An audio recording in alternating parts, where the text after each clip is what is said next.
तो भाई अनीस कैसे हो तुम? इजाजत हो तो शुरू करा जाए। अच्छा,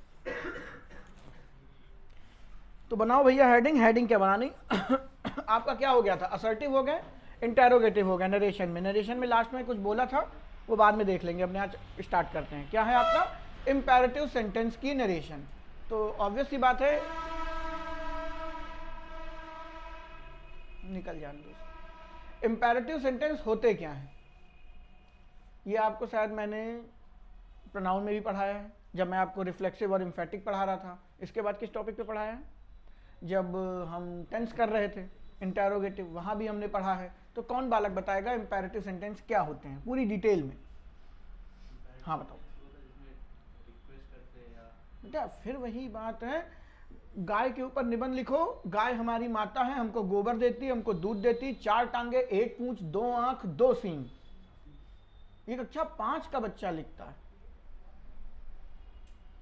तुम फिर वही बात बोल रहे हो। बीइंग अ ग्रेजुएट आपको गाय का सामाजिक महत्व, गाय का आर्थिक महत्व, और आजकल सबसे तगड़ा गाय का राजनीतिक महत्व स्टेट वाइज डिसाइड होता है कि नहीं? तो आपका आईक्यू लेवल बढ़ गया। आप थोड़ा सही से जवाब दीजिए। कभी दुनिया में किसी के सामने ये मत कह देना कि इंपेरेटिव सेंटेंस में सब्जेक्ट नहीं होता, और अगर कह देना तो कभी ये मत बताना कि हमने तुम्हें पढ़ाया। बस। इंपेरेटिव सेंटेंस का सब्जेक्ट अंडरस्टूड होता है मेरे दोस्त। कितनी बार पढ़ाया? तुम कह रहे हो होता ही नहीं। मैंने कहा भाड़ में जाओ, तो भाड़ में कौन जाएगा? जो सुनेगा वही तो जाएगा। तो जो सुनने वाला है वही तो आपका क्या है? सब्जेक्ट है। इंपेरेटिव सेंटेंस की पहली चीज जिसको हम डूअर के नाम से जानते हैं, ठीक है? तो कभी किसी से यह मत कह दीजिएगा कि इंपेरेटिव सेंटेंस में सब्जेक्ट नहीं होता। उसका सब्जेक्ट अंडरस्टूड होता है, लिखा नहीं जाता। और वही चीज जो नए बच्चे हैं उनके लिए डिटेल मैंने पढ़ाई है प्रोनाउन चैप्टर में, जब मैं आपको पढ़ा रहा था रिफ्लेक्सिव और एम्फेटिक। याद करो, उसने खुद को आईने में देखा, यू का योरसेल्फ किया था। अगर आपने कभी देखा हो वीडियो तो वहां पे ये पढ़ा के आए हैं। और देसी भाषा में बोले तो मैंने कहा बेटा एक गिलास, बेटा हटा दो, एक गिलास पानी ले आओ। तो कौन लाएगा? जो सामने बैठा है, जो सुन रहा है। तो उस एक्शन को करने वाला कौन है? जो सुनेगा। तो इसीलिए इंपेरेटिव सेंटेंस में कहा जाता है, कहा क्या जाता है, होता ही है, जो यू है यही आपका डूअर है। और डूअर हमेशा सब्जेक्ट नहीं होता, लेकिन सब्जेक्ट सिर्फ डूअर नहीं होता, मैं उल्टा बोल गया। लेकिन जो डूअर है वो सब्जेक्ट ही होता है। भाई एक्शन को करने वाला ही तो सब्जेक्ट है। मैंने कहा पानी ले आओ, तुम लाओगे। मैंने कहा किताब खोलो, तुम खेलोगे। मैंने कहा भाड़ में जाओ, तुम भाड़ में जाओगे। यही तो करोगे। आप बचपन में क्लास में पूछते थे मे आई कम इन, टीचर सुनता था और कहता था यस। तो जब वो यस बोलता था तो वो यू लगाता था कि तुम अंदर आओ। वो यस बोलता था तो सुना, वो आया। ऑब्वियस ही बात है। तो इंपेरेटिव सेंटेंस का सब्जेक्ट हमेशा क्या होता है? यू होता है, जिसको आप डूअर के नाम से जानते हैं। और इसको मैंने डिटेल पढ़ाई थी आपको रिफ्लेक्सिव एम्फेटिक में। बस इससे ज्यादा इसमें यहाँ पे आज चर्चा नहीं करेंगे। तो पहले तो इंपेरेटिव सेंटेंस ये हो गया। दूसरा, इंपेरेटिव सेंटेंस की एक खास बात बताई थी, दुनिया का इकलौता सेंटेंस जो टेंस से परे है। ये लाइन आप क्यों नहीं बोलते? इसकी इंपॉर्टेंस अभी देखेंगे आप। सबसे ज्यादा नरेशन में ही इस लाइन का इंपॉर्टेंस है। जब मैंने ये बात आपको किसी वीडियो में बोली होगी तो बोला होगा कि नरेशन में इसका एक्सप्लेनेशन आपको मिलेगा। ऐसे एक्सप्लेनेशन तो मैंने वहीं पर दिखा दिया था। क्या? कि दुनिया का कोई भी सेंटेंस बिना टेंस के नहीं बनता है, सबको पता है। टेंस किससे बनते हैं? टाइम और स्टेट ऑफ एन एक्शन से बनते हैं, ठीक है? लेकिन किसी इंपेरेटिव सेंटेंस में आपने कभी टाइम देखा? टाइम कैसे दिखेगा? टाइम दिखाने के लिए हमारे पास दो ही है। जो बच्चे नए हैं बेटा, मैंने बोला ना 40 घंटे की वीडियोस पड़े हुए हैं, वो आपको देखने पड़ेंगे जाके। टाइम दिखाने के लिए हमारे पास दो ही चीजें, वर्ब की फर्स्ट फॉर्म, वर्ब की सेकंड फॉर्म। तो वर्ब की फर्स्ट फॉर्म आपको क्या दिखाती है? प्रेजेंट टाइम को। और V2 किसको दिखाती है? पास्ट को। इसके अलावा कोई टाइम इंग्लिश के अंदर होता नहीं है, ठीक है? अब मुझे बताओ, ओपन द गेट, इसमें कौन सा स्टेट ऑफ एन एक्शन है? इसमें कौन सा टाइम है? क्यों? क्योंकि इंपेरेटिव सेंटेंस जो है ये बनता ही ऐसे है जब एक आदमी बोलेगा और दूसरा आदमी उसको करेगा। मैं अपने घर में अकेला बैठा हूं और बोल रहा हूं खाना ले आओ, फिर 15 मिनट इंतजार किया, आया नहीं। अभी कोई सुनेगा तभी तो लाएगा। अब तुम किसी रेस्टोरेंट में गए, तुम बैठे हुए हो, धीरे धीरे बोल रहे हो जो सबसे महंगा आइटम है वो ले आओ। कोई वेटर है नहीं आपके पास, फिर सामने से कोई आ रहा, कुछ ऑर्डर किया, हाँ मैंने ऑर्डर, झूठ तुम बोलते नहीं, हाँ मैंने ऑर्डर कर दिया सबसे महंगी प्लेट, 1 घंटा हो गया कोई आया ही नहीं लेके, और तुम बार बार बोल रहे हो भाई ले आओ भाई ले आओ भाई ले आओ, क्यों नहीं ला रहा? सुनने वाला नहीं है। इंपेरेटिव सेंटेंस फ्रेम ही तब होगा जब आपके पास आपका डूअर हो। डूअर कौन है? यू कौन है? सेकंड पर्सन कौन? लिसनर। जब तक आपके पास सुनने वाला नहीं होगा तब तक आप इंपेरेटिव सेंटेंस का यूज नहीं कर पाएंगे। आप किराए के मकान में रहते हैं, मकान मालिक आता है भाई किराया दो, तुम ताला मार के चले जाओ, वो दिन भर दरवाजे पे आके भाई किराया दो, कोई मतलब है इस चीज का? जब तक कोई सुनेगा नहीं वो काम होगा कैसे? तो इंपेरेटिव सेंटेंस की मेन क्वालिटी इसका सब्जेक्ट अंडरस्टूड है, या आप बोल सकते हैं इसका सब्जेक्ट हमेशा कौन होगा? सेकंड पर्सन, यू, लिसनर, कुछ भी कह लीजिए आप, उसको डूअर भी बोल सकते हो आप। दूसरा, इसमें टेंस इंप्लीमेंट नहीं होता। ठीक है, जो बच्चे बचपन से नरेशन पढ़ के आए हैं उन्होंने देखा होगा कि आपने सारे असर्टिव में, इंटेरोगेटिव में प्रेजेंट को पास्ट में बदलते थे कि नहीं बदलते थे? Present indefinite change into past indefinite, past perfect change into past perfect, ये सब 3 तमाशे किए हैं, लेकिन कभी भी इंपेरेटिव सेंटेंस में आपने टेंस नहीं बदला। Open the gate as it is छाप देते थे, he advised me to open the gate.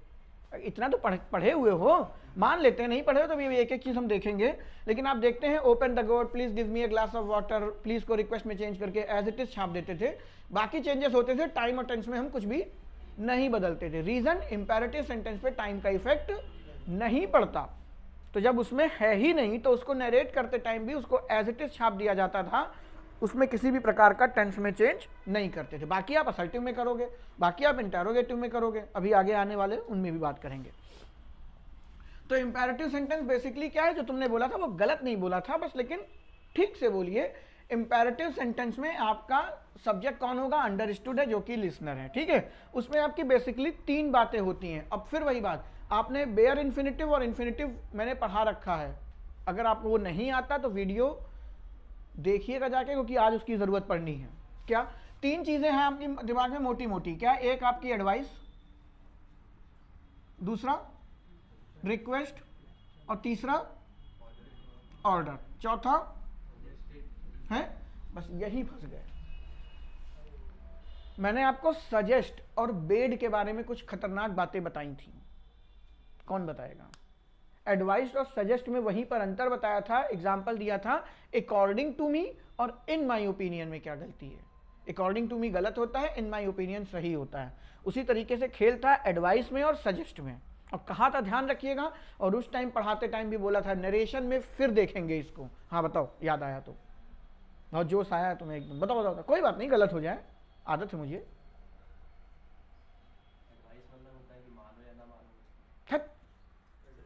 Bear infinitive और इन्फिनिटिव के टाइम पर जब मैंने आपको पढ़ाया था तब मैंने आपको सजेस्ट की कुछ खास बातें बताई थी। वो खास बातें क्या है? जो पेपर के पॉइंट ऑफ व्यू से आनी ही आनी है।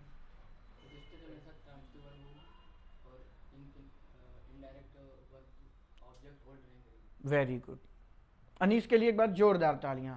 सजेस्ट इनडायरेक्ट ऑब्जेक्ट होल्ड नहीं करता। एडवाइस डाई ट्रांजिटिव है। अब बेटा आप नए हो, आप वीडियो देखें, डाई ट्रांजिटिव, ट्रांजिटिव क्या है सब कुछ पीछे मैंने पढ़ाया हुआ है। एडवाइस, ऑर्डर्ड और रिक्वेस्ट तीनों पढ़ाई थी उस जगह पे, ये डाई ट्रांजिटिव हैं, लेकिन सजेस्ट डाई ट्रांजिटिव नहीं है। सजेस्ट आपकी क्या है? Shahrukh Khan, transitive verb. और बाकी ये तीनों के तीनों क्या है? अनिल कपूर। एक तरफ घर वाली, एक तरफ बाहर वाली। ये डायरेक्ट ऑब्जेक्ट भी होल्ड करेगा, ये इनडायरेक्ट ऑब्जेक्ट भी होल्ड करेगा। वो मेरा पढ़ाने का तरीका है, तुम लोग खुश मत हो जाना। ठीक है, तो एडवाइस्ड हो गया, रिक्वेस्ट हो गया, ऑर्डर हो गया, ये तीनों डाई ट्रांजिटिव हैं, यानी ये इनडायरेक्ट ऑब्जेक्ट और डायरेक्ट ऑब्जेक्ट दोनों होल्ड करेंगे। अब मैं डाटा डिटेल में नहीं घुस रहा हूं, क्योंकि बहुत डिटेल में मैं पढ़ा के आया हूं अभी अभी। ठीक है, इसीलिए इसके जस्ट बाद मैंने वर्ब के बाद आपका नरेशन स्टार्ट कर दिया था। लेकिन इसमें सजेस्ट के साथ कलेश नहीं होगा। सजेस्ट इनडायरेक्ट ऑब्जेक्ट होल्ड नहीं करेगा, और अगर वो इनडायरेक्ट ऑब्जेक्ट होल्ड नहीं कर रहा है तो उसके साथ इन्फिनिटिव नहीं जेरेंड एप्लीकेबल होगा। ठीक है, इनके साथ भी यही है। अगर ये डायरेक्ट ऑब्जेक्ट होल्ड नहीं कर रहे हैं तो ये जेरेंड होल्ड करेंगे, लेकिन इनडायरेक्ट ऑब्जेक्ट होल्ड कर रहे हैं तो ये इन्फिनिटिव होल्ड करेंगे। लेकिन ये कर सकते हैं, क्योंकि इनडायरेक्ट ऑब्जेक्ट होता ही क्या है? लगाओ या ना लगाओ सेंटेंस कंप्लीट रहेगा, लेकिन अगर है तो लगाना पड़ेगा, और जब ये लगेगा तो ये इन्फिनिटिव होल्ड करेंगे। ठीक है, और जब ये नहीं होगा तो ये जेरेंड। लेकिन ये सॉरी सजेस्ट जो है वो इनडायरेक्ट ऑब्जेक्ट होल्ड ही नहीं कर सकता। जब ये इनडायरेक्ट ऑब्जेक्ट होल्ड नहीं करेगा तो ये इन्फिनेटिव को फॉलो नहीं करेगा, ये जेरेंड को ही फॉलो करेगा। याद करिए, मुझे याद आ रहा सेंटेंस मैंने क्या कराया था, ही सजेस्टेड, क्योंकि मैं एक ही चीज कराता रहता हूं, गोइंग देयर। ठीक है, टू गो देयर नहीं कर सकते आप, going there. He suggested to me, एक तो ये टू बहुत गंदा है, he suggested me to go there. बोलने लिखने में बिल्कुल अच्छा लगता है, लेकिन ये 110% किसी में भी नहीं।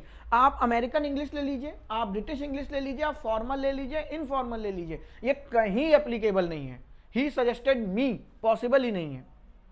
अब विद रीजन आपको मैंने पुराने वीडियोस में पढ़ाया हुआ है। अब जो मैं जितनी बातें बोला हूं, बहुत लोगों को कुछ समझ में नहीं आ रहा, उनको लिख करके देखते हैं मैं बोलना क्या चाहता हूं।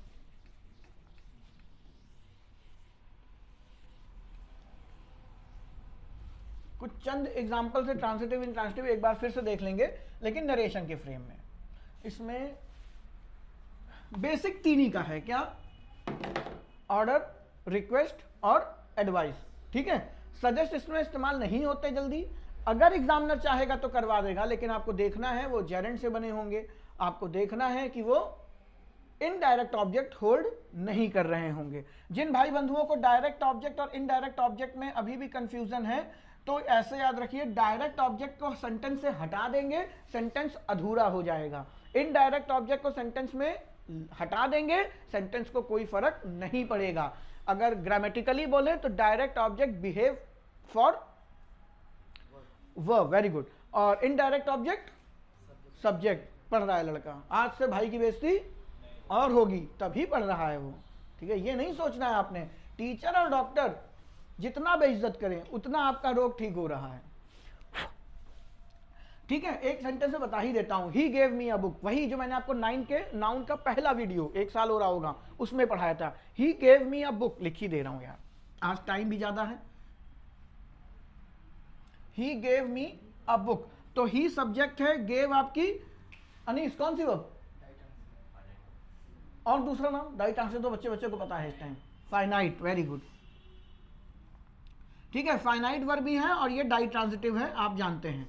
ठीक है, he gave me a book, ditransitive मतलब अनिल कपूर, यानी अनिल कपूर मतलब दो ऑब्जेक्ट होल्ड करेंगी, तो इसके बाद 2 ऑब्जेक्ट हैं। अच्छा एक मिनट, ऑब्जेक्ट की पहचान क्या होती है, आपको पढ़ाया था, जो व्हाट का और हुम का रिप्लाई करे वही ऑब्जेक्ट होता है। ये नाउन में शिद्दत से पढ़ा के आया हूं, जो व्हाट और हुम का रिप्लाई करे वही ऑब्जेक्ट होगा। तो देखिए, ही gave me what, he gave me what का रिप्लाई कौन कर रहा है, बुक।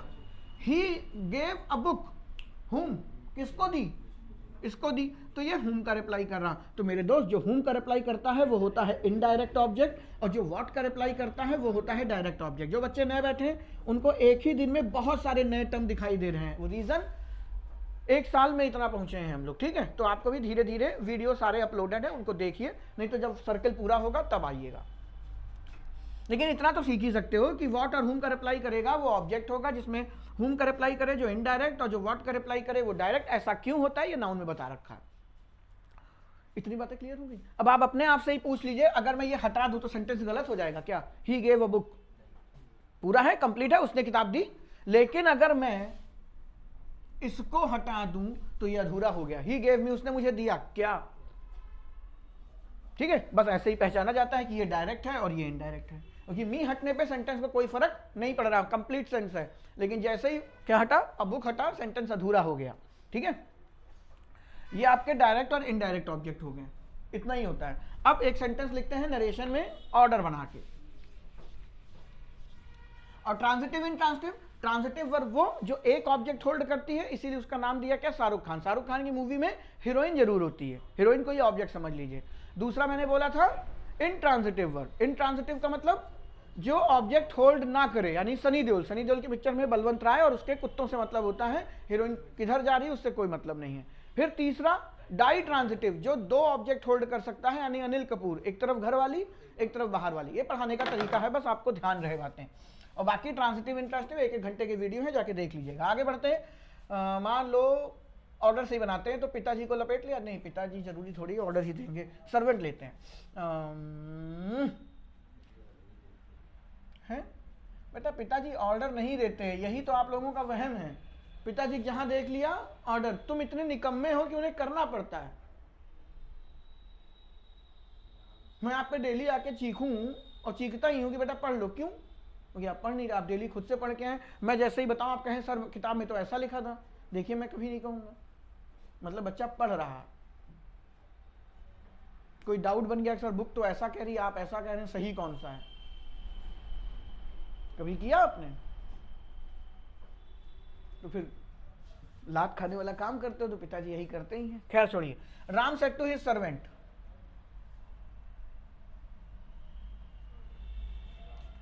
अब सर्वेंट से कहेगा तो क्या बोलेगा? अबे पानी मंगाओगे, कुछ और कर लो, चलो गेट खुलवा दें प्लीज। इतने दयालु लग नहीं रहे हो यार तुम। ठीक है भाई, ये आपका इंपेरेटिव सेंटेंस है। इंपेरेटिव सेंटेंस की बेसिक स्ट्रक्चर क्या है? सेंटेंस का स्टार्ट किससे होगा? वर्ब से होगा, ये सभी को पता है। इंपेरेटिव सेंटेंस कैसे पहचाना जाता है? स्टार्ट ही किससे लेता है? वो वर्ब से लेगा। तो ओपन आपकी वर्ब हो गई, और ये दोस्त क्या हो गया? ऑब्जेक्ट। सब्जेक्ट नहीं है ये। क्यों? याद करिए, नाउन के पहले वीडियो में ऑब्जेक्ट की डेफिनेशन बताई थी। सब्जेक्ट वर्ब के साथ मिलके जो रिफ्लेक्शन देगा, जिसपे वो पड़ेगा, वो ऑब्जेक्ट है। मैंने ये मार्कर फेंका, वापस करना। ठीक है, इसमें ऑब्जेक्ट क्या है? क्यों? मैं सब्जेक्ट हूं, डूअर हूं, मैंने क्या किया? एक्शन किया, थ्रो, और इसका रिजल्ट किस पे आया? तो उसका रिजल्ट जिस पे पड़ेगा वही आपका क्या है? ऑब्जेक्ट है। ठीक है, इंपेरेटिव, माफ कीजिएगा, रिफ्लेक्सिव में भी पढ़ाया था, जब एक्शन पलट के वापस आ जाए, रिफ्लेक्ट हो जाए। ठीक है, वापस करो, उछालना नहीं, बेइज्जती हो जाती, पकड़ पाते नहीं। तो कहां थे हम? मैंने किसी बच्चे के गाल पे चांटा मारा, ऑब्जेक्ट कौन है? वो गाल, छपा तो वहां ना। ठीक है, ये तो एक्शन है। ठीक है, और डूअर कौन है? मैं हूं। तो ये आपका ऑब्जेक्ट हो गया। सेंटेंस में सब्जेक्ट कहां है? इसीलिए आपके दिमाग में वहम आ जाता है इंपेरेटिव सेंटेंस में सब्जेक्ट नहीं होता है, पर बोलने की जरूरत नहीं, क्योंकि वो सामने खड़ा है। कोई आपसे पूछ ले व्हाट्स योर नेम, तो कैसे कहोगे? बचपन में जैसे पैंट चढ़ाते हुए बोलते थे माई नेम इज फलाना, कि कितना बोलोगे? जो नाम है आपका बोल दिया। क्यों? क्योंकि बेटा उसने तुमसे पूछा। ये लैंग्वेज है, बहुत सारी चीजें इसमें क्या होती हैं? अंडरस्टूड हो जाती हैं। कई बार हमने ऐसा किया होगा, टीचर क्लास में घुसा और आपसे पूछा चलो सुनाओ, और तुम वहां पूछ रहे हो मैम क्या, तो बाकी बच्चे एंजॉय कर लेते हैं, फिर पूरा टाइम तुम ही मारे जाते हो। होमवर्क क्या दिया था, कुछ अंडरस्टूड है कि नहीं, कल आए थे कि नहीं, कहाँ रहता है दिमाग, सूद देता है टीचर रख के। ये सब वही लैंग्वेज का खेल है। ये हर चीज एक्सप्लेनेशन की जरूरत नहीं मांगती। तो ओपन द गेट, इसमें भी आपका कौन है? सब्जेक्ट, जो सुन रहा है। और सुन कौन रहा? सर्वेंट सुन रहा है आपका। तो सब्जेक्ट आपका है, वही लिसनर कहलाता है। तो प्रभु, इसको एक बार रूल से बनाते हैं, फिर एक्सप्लेन करते हैं हो क्या रहा।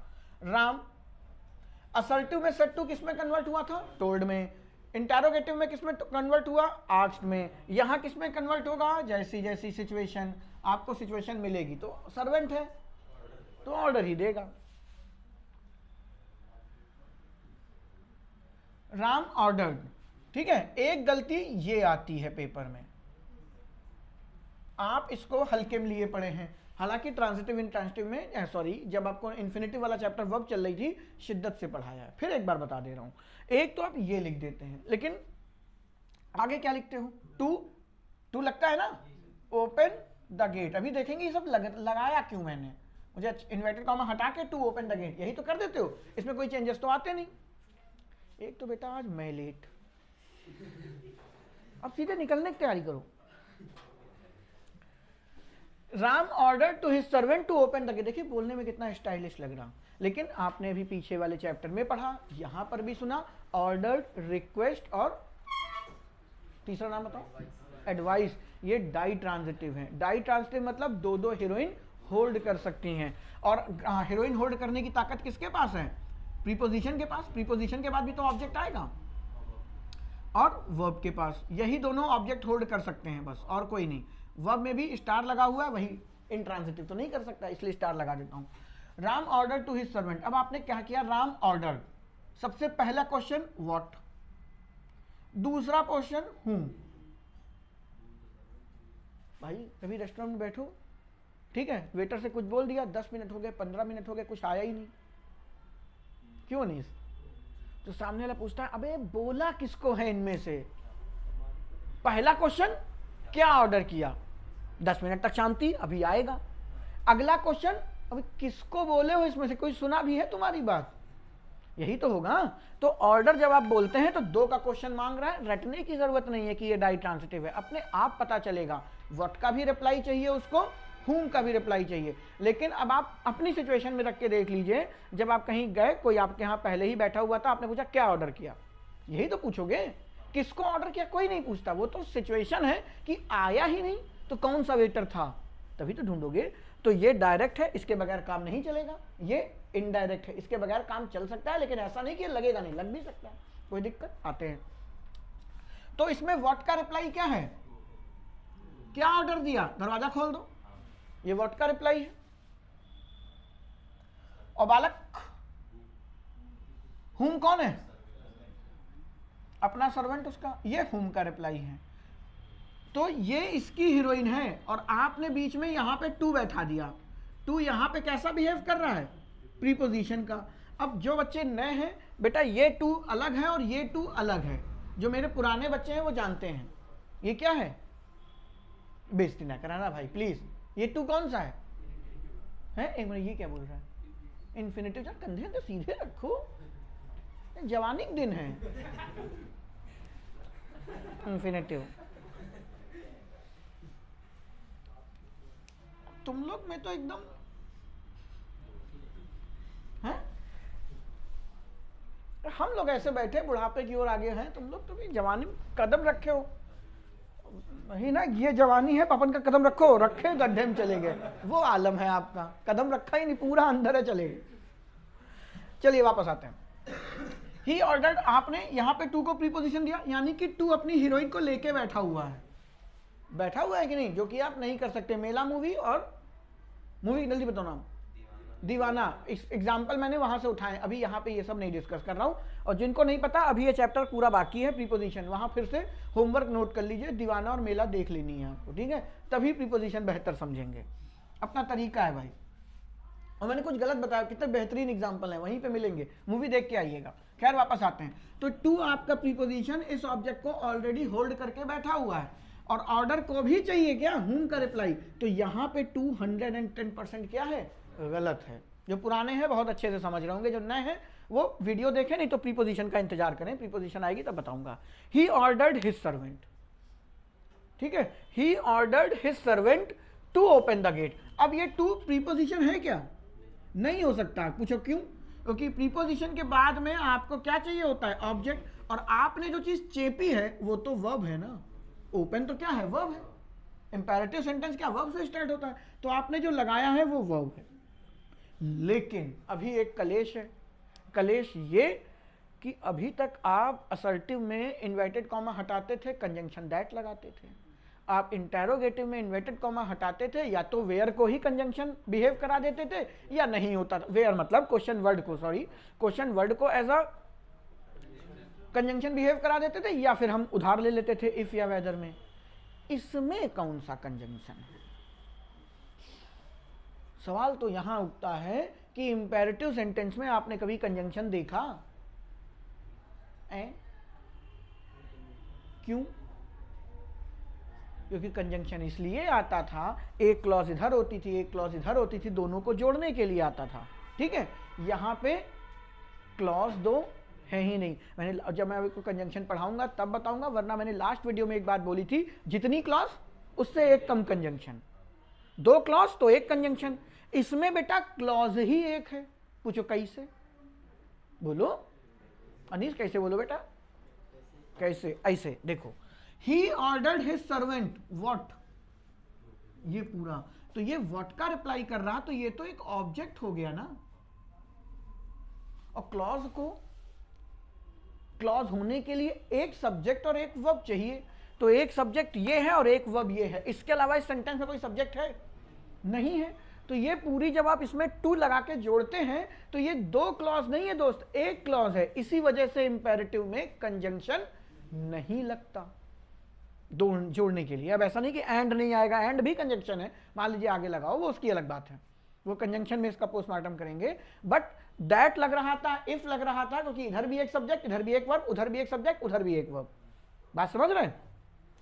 लेकिन इस वाले में इंपेरेटिव नहीं होता, वैसे तो इसका एक्चुअल प्रोनाउंसिएशन इंपेरेटिव होता है, ठीक है, लेकिन अपनी भी आदत है गलत बोल जाने की, लेकिन आप लोग ना बोलिए। तो इसमें क्या हो रहा है, जब आप ऊपर वाली क्लॉज को नीचे ला रहे हो, इंपेरेटिव सेंटेंस को जब नीचे ला रहे हैं, तो जो ये आपकी वर्ब है, अब ये वर्ब रही ही नहीं।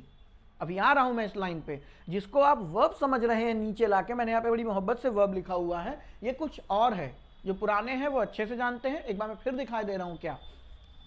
राम ऑर्डर्ड, सब्जेक्ट ये है, वर्ब ये है, ये इसका इनडायरेक्ट ऑब्जेक्ट, और ये पूरा जो मैंने बादल बना रखा है ना, ये इसका डायरेक्ट ऑब्जेक्ट है। क्लियर है इतनी बात? अब प्रश्न आता है कि यहां पे टू ही क्यों लगा? तो याद करिए, आपके पास एक वर्ब थी, इसमें अगर हम टू लगा देते थे तो ये टू है, तो ये क्या बनता था? इन्फिनिटिव। इन्फिनिटिव शिद्दत से पढ़ाया हुआ है, इन्फिनिटिव वेयर इन्फिनिटिव, जाके वीडियो में देखिए, नहीं तो मैंने पढ़ा रखा है। इन्फिनिटिव क्या होता था? बिहेव किसका करता था? नाउन का, और उसको एक दूसरा नाम भी दिया गया था, सेमी वर्ब। अनीस बताएगा क्यों इसको सेमी वर्ब क्यों बोलते हैं? अनीस जल्दी बताओ, नहीं तो बाकी पे आ रहा हूं। आज अनीस ने अच्छे रिप्लाई दिए तो और मन खुश हो जाए। नहीं पता, कोई बात नहीं, तुमने आज जितना किया है उसके लिए अप्रिसिएशन है। तुमसे कोई वैसे भी उम्मीद नहीं रखता मैं। कुछ है?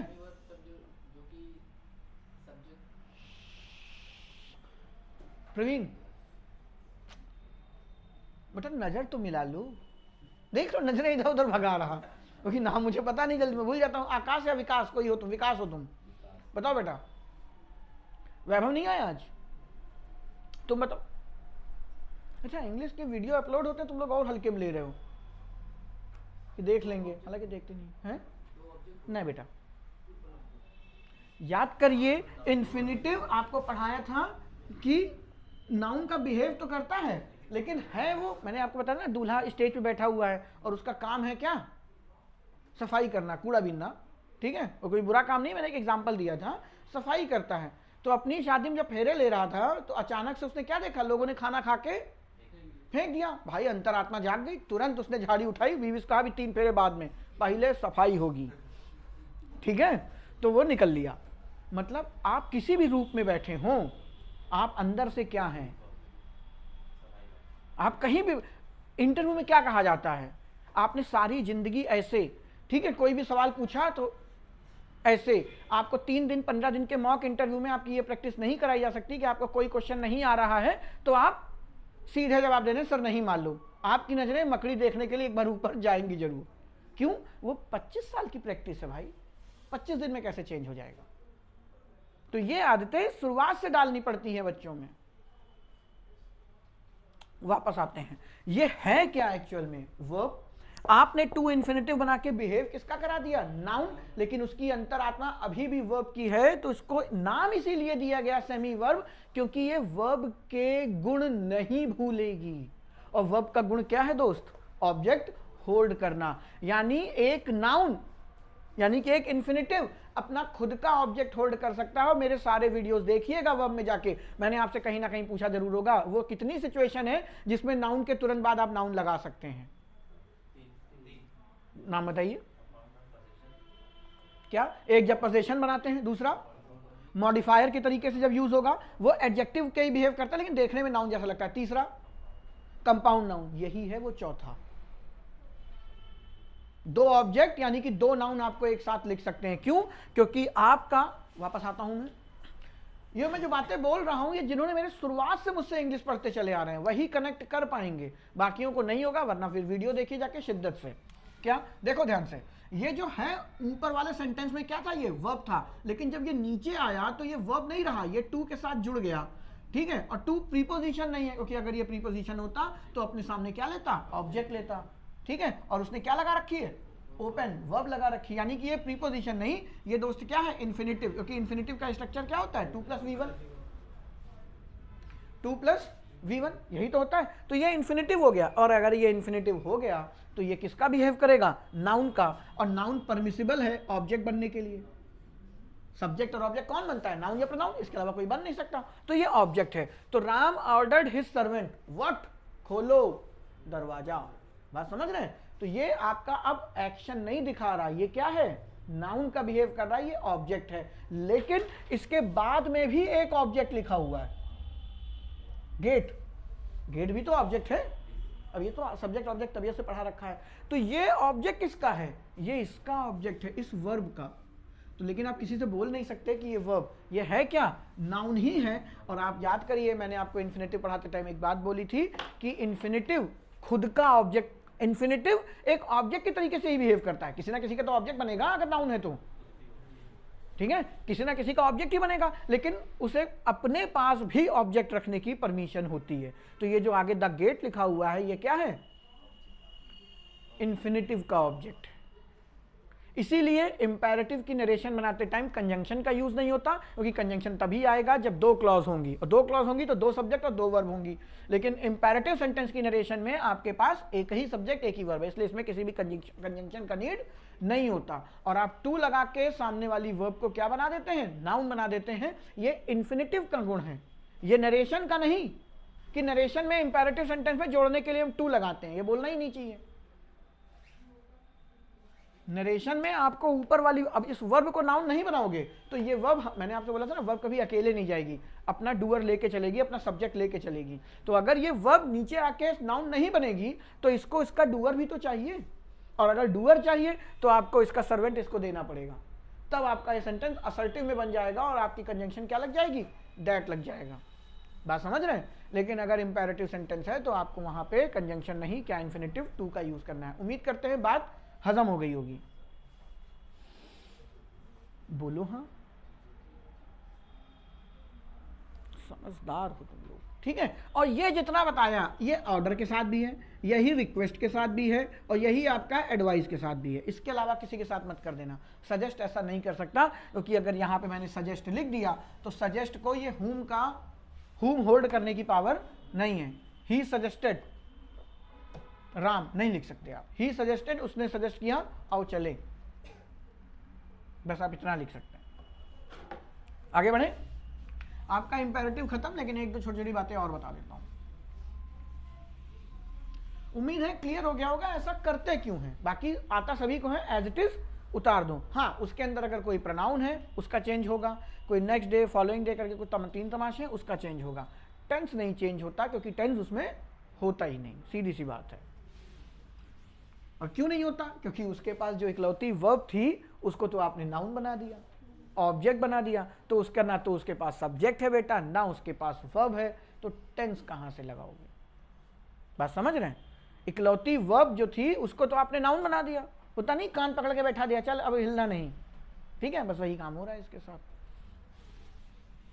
इसीलिए बचपन में ये सबसे ज्यादा इजी लगते थे। और टीचर इसको ज्यादा एक्सप्लेन क्यों नहीं करता था, क्योंकि उसके लिए उनकी गलती नहीं है, उसके लिए आपको ट्रांजिटिव, डाई ट्रांजिटिव, इन सबका अच्छे से ज्ञान होना चाहिए। वो आपके पास, जब आप अभी तक इसी में फंसे हैं, ता है, ती है, ते है, तू तक है, तूतिया है, तू है, मेरा है, प्रेजेंट इंडेफिनिट बनाते हैं, तो वो कहां आपको सिखा देगा कि ट्रांजिटिव क्या है और इंट्रांजिटिव क्या है।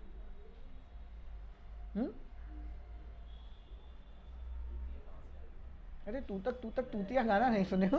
तो ता है, ती है, ते है, तेरा है, मेरा है, ये सब उसी में तो होता था। दुनिया में सब कुछ पढ़ना, कभी अपने आने वाली जनरेशन को ये ता है, ती है, ते है मत पढ़ने देना।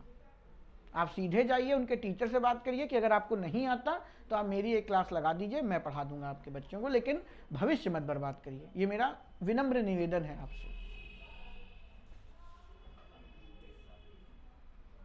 तो आपका भी बच्चा तू तक तूतिया करके ही बड़ा होगा। बड़ी विडंबना है हमारे देश में शिक्षा की।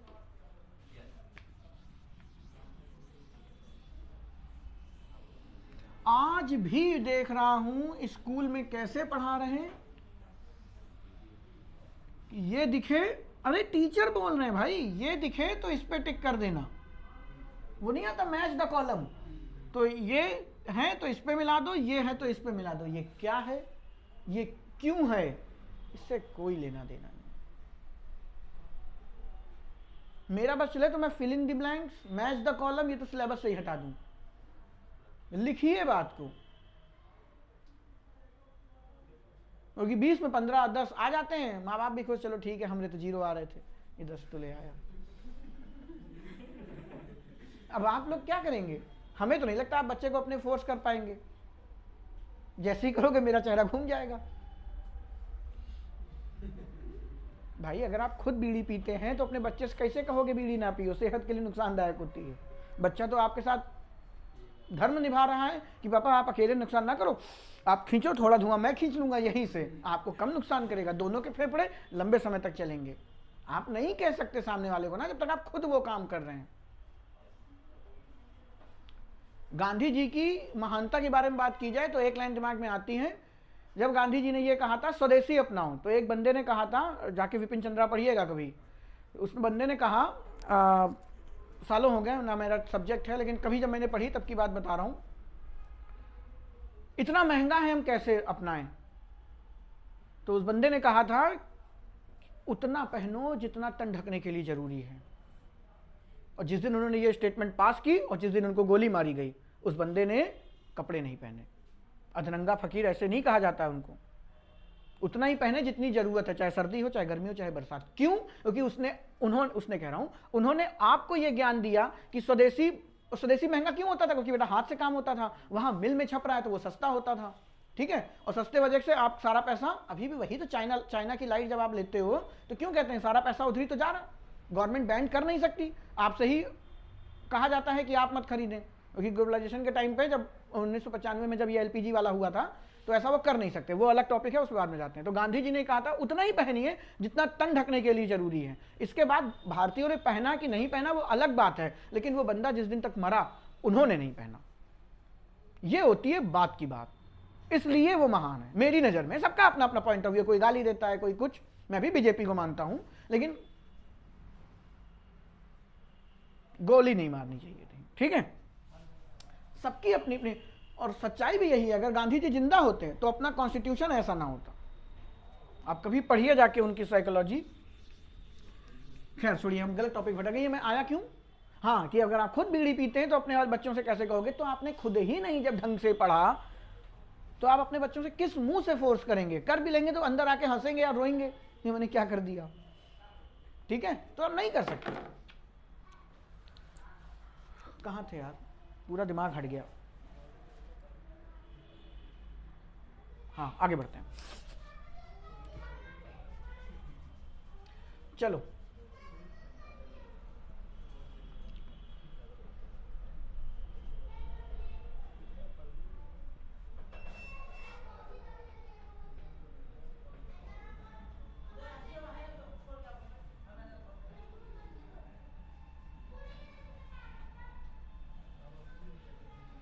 आज के जमाने का सबसे खतरनाक सेंटेंस देखो भाई, खुद समझिए।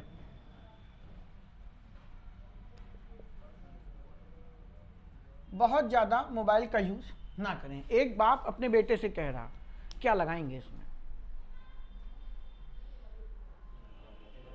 ऑर्डर, एडवाइस या रिक्वेस्ट? बेटा बाप की दयनीय स्थिति आप समझ नहीं रहे हैं, वो रिक्वेस्ट भी कर सकता है, छोड़ दे छोड़ दे, ठीक है, लेकिन बेसिकली वो क्या हो जाएगा? एडवाइस में कन्वर्ट हो जाएगा, ठीक है। ऑर्डर भी लगा सकते हो आप, ऐसा नहीं कि ऑर्डर देना है, लेकिन बाप बेटे को ऑर्डर नहीं देता, सलाह ही देता, वो आपको लगती है। क्यों? क्योंकि उन्हें पता है कि अगर हमने आपको आज रात में तुम 11 बजे आए, तुमको नहीं कूटा तो एक दिन बर्बाद हो जाओगे। आज तुमने कुछ गलत नहीं किया, कोई भी चीज एकदम से गलत नहीं होती, धीरे धीरे होती है। यार एक बार सिगरेट पी के देख, 2 बार पी के देख, तीसरी बार गांजा लिए बैठे हो, ठीक है। यही होता है, माँ बाप इससे डरते हैं। उन्हें आपके दोस्तों से होता नहीं, माँ बाप ये लड़का घर नहीं आना चाहिए, आपका फ्रेंड सर्कल उनका कहना है जितना छोटा हो उतना बेटर। रीजन, वो आपके टाइम तो बचेगा बेटा, आपके फ्रेंड से उनको दिक्कत नहीं है, लेकिन अगर एक भी अगर उसमें कुछ गलत निकला है, क्योंकि वो सब उनके पास और भी काम है।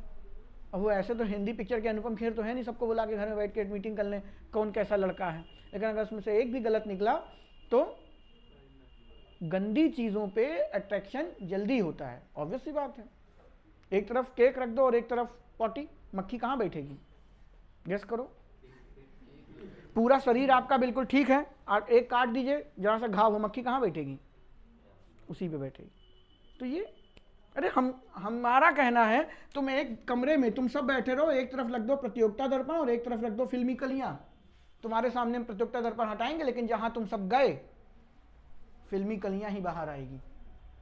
टेंडेंसी है ये, इसमें आप और हम कुछ नहीं कर सकते। कोई नहीं है, फिल्मी कलियां चलेगी, तुम बैठे हो प्रतियोगिता दर्पण। अपनी बात बता रहा,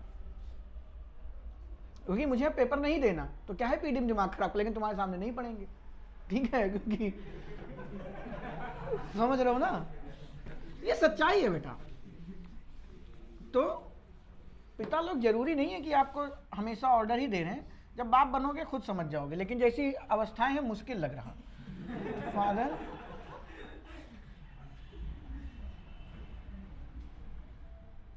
ठीक है, एक तो बेटा एडवाइज्ड है।